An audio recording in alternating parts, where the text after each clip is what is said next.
Razstava, ki je nastala v sodelovanju z Zgodovinskim arhivom Ljubljana, enoto za Dolenjsko in Belo krajino, nosi naslov Za spoštovanje in znanje.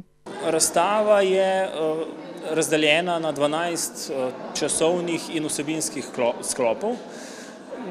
Zasnovana je kronološko in obsega obdobje od ustanovitve gimnazije, torej od leta 1746 do danes. Na bogato zgodovino gimnazije Novo mesto smo zelo ponosni. Veliko se lahko naučimo iz nje, pa vendar se nam zdi, da današnje generacije te zgodovine ne poznajo dovolj, da jim je nekako oddaljena. In zato smo želeli s to stalno postavitvijo ravno tukaj v pritličju in do prvega nadstropja prikazati ta utrip naše šole.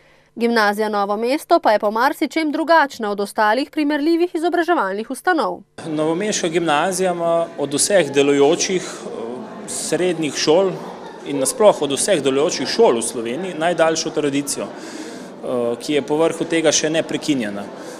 Tako da je to neka posebna šola z najdaljšo tradicijo in na katero smo lahko upravičeno ponosni. Novomeško gimnazijo je leta 1764 ustanovila avstro-ogrska cesarica Marija Terezija, pred selitvijo na sedanjo lokacijo pa je delovala pri novomeških frančiškanih.